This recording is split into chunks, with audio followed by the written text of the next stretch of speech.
যারা কাজের সূত্রে বাড়ি থেকে দূরে থাকেন বা দেশের বাইরে থাকেন, কোনো কোনো দিন এমন হয় যে অফিস থেকে ফিরে আর রান্না করতেও ভালো লাগে না, না ইচ্ছা করে কিছু অর্ডার করে বাইরের খাবার খাই।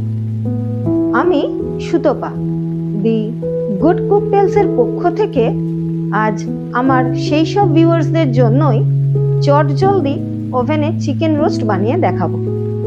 চিকেন রোস্ট বানানোর জন্য প্রথমে আমি একটা পাত্রে নিয়েছি 2 চামচ দই, তাতে নিয়েছি 2 চামচ জিরে গুঁড়ো, 2 চামচ ধনে গুঁড়ো, 2 চামচ কাশ্মীরি লঙ্কা গুঁড়ো, 1 চামচ নুন আর 1 চামচ চিকেন তন্দুরি মশলা।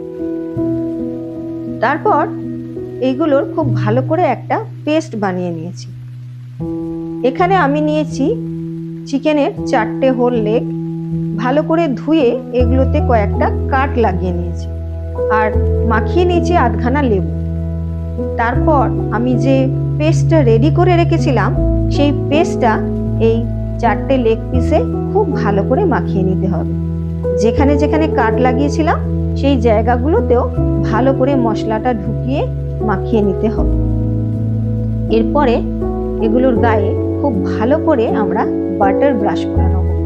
ভালো করে 4টে লেগ পিসে বাটার ব্রাশ করে ওভেনের কনভেকশন মোডে 220 ডিগ্রি টেম্পারেচারে 25 মিনিটের জন্য রোস্ট করে নেব।